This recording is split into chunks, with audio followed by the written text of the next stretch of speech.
momento estoy cenando, en este momento estoy descansando sentado en un sillón, en este momento estoy viendo la televisión, en este momento estoy leyendo un magnífico libro del profesor Piñuel. Esa actividad debía describirse lo más exactamente posible y el individuo, el sujeto experimental, debía indicar cuál era en ese momento su grado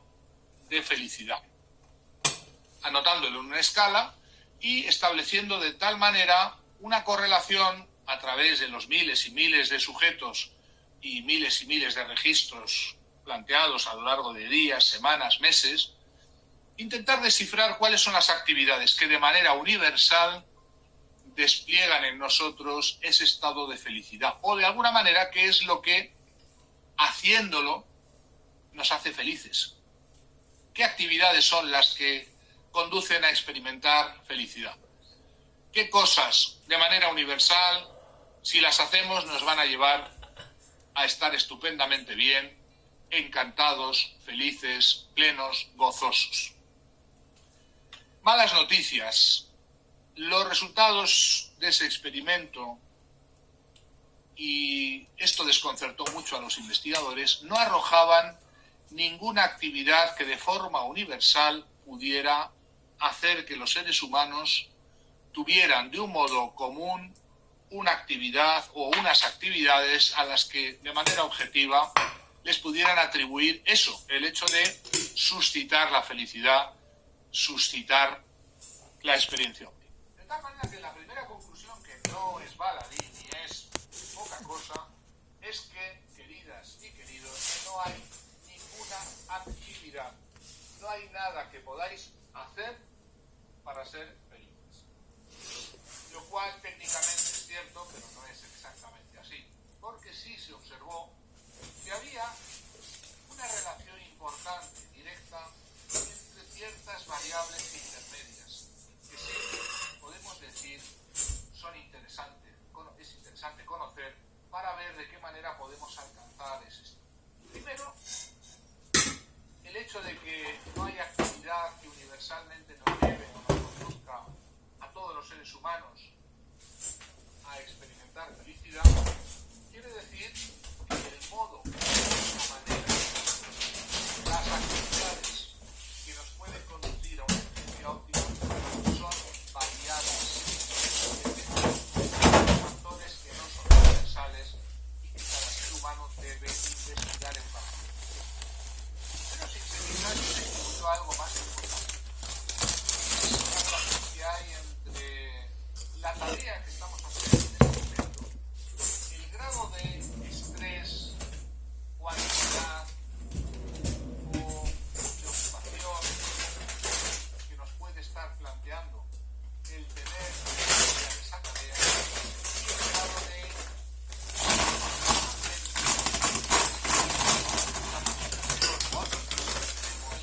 para hacer esa tarea. De tal manera que cuando la tarea que estamos haciendo en este momento moviliza suficientemente nuestras capacidades, nuestras habilidades, nuestra experiencia, sin llegar a estresarnos, a angustiarnos o a preocuparnos, estamos alcanzando un punto de equilibrio, un punto óptimo, que Csikszentmihalyi denomina estado de flujo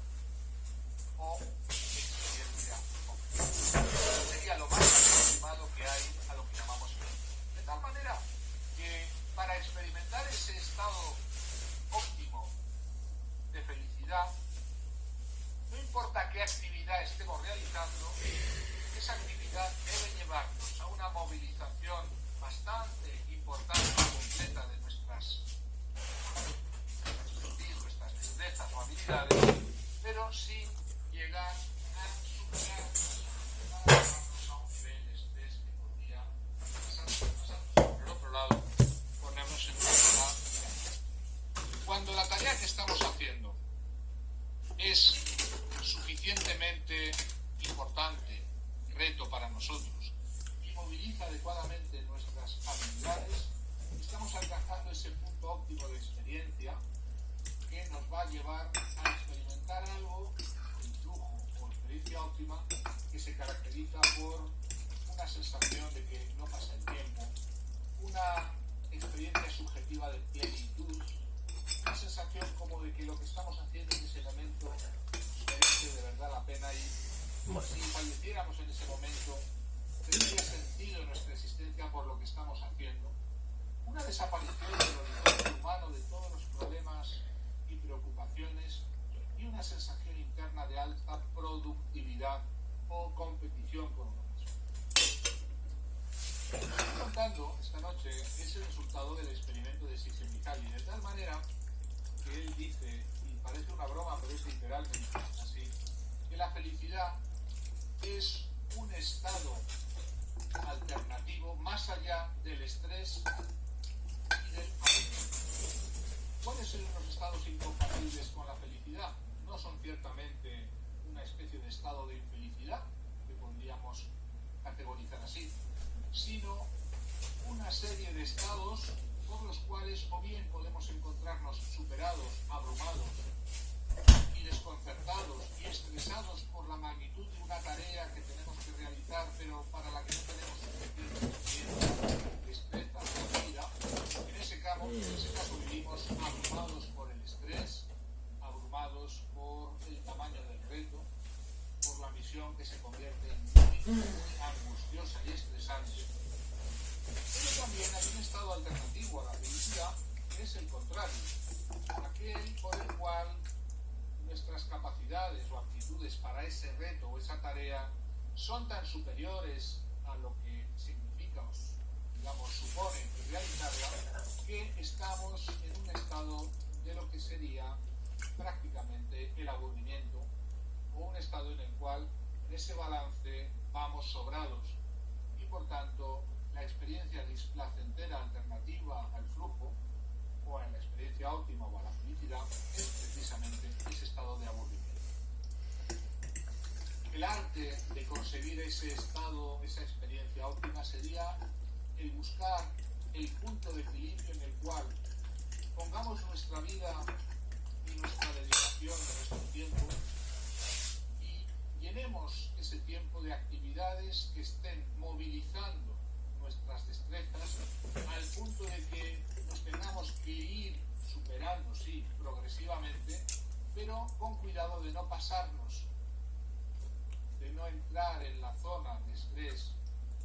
de ansiedad, de preocupación, porque entraríamos en una zona ya fuera del estado de flujo. Y también, alcanzado una cierta maestría, alcanzado un cierto dominio sobre esa tarea o actividad, tener cuidado de no permanecer o instalarse cómodamente en esa, digamos, en ese nivel, ir buscando retos que movilicen nuevas capacidades al servicio de obtener una nueva experiencia.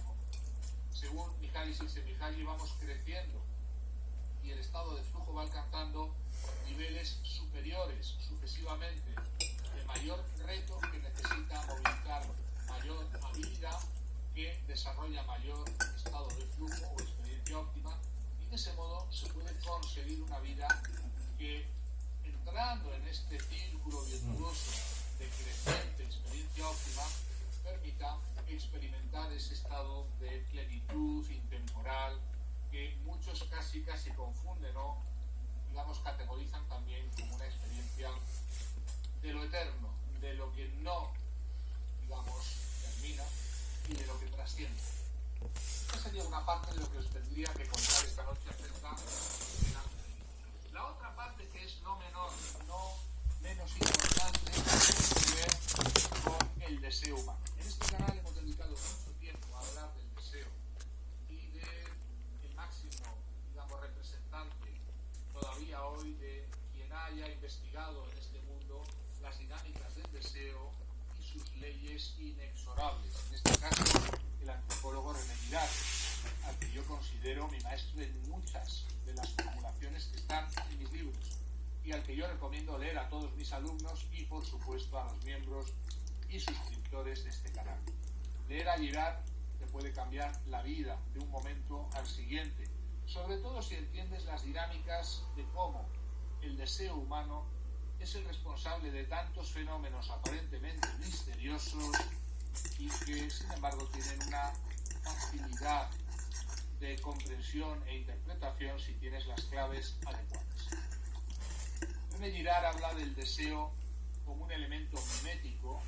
un elemento prestado del otro, y habla de las, digamos, dinámicas perversas a las que puede conducir precisamente cuando nos convertimos en títeres de ese deseo mimético.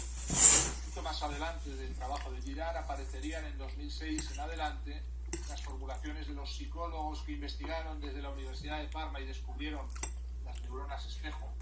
que son, digamos, el sustrato neurológico y biológico de todo lo que ya Girard llevaba anticipando a lo largo de los últimos 60 años. Las neuronas espejo son las que de alguna manera sustentan el funcionamiento de todo lo que las leyes del deseo mimético explicaban, o se explicaba a través de ellas, de los fenómenos habituales como la envidia, la rivalidad, los linchamientos, el fenómeno del chivo expiatorio, el contagio de la violencia y los fenómenos grupales a la hora de hostigar, acosar y convertir a alguien de una manera unánime en el enemigo público de todos. Hemos hablado muchas veces de estas dinámicas, no me voy a entretener, os remito a los vídeos que hay en el canal. Pero el deseo, y ya antiguamente lo formularon los epicurianos, también está en las formulaciones del budismo y también en las formulaciones del cristianismo, si sabemos comprender cuáles son los elementos críticos que también están en los evangelios. Prácticamente se atribuye al deseo de poseer, de tener, de adquirir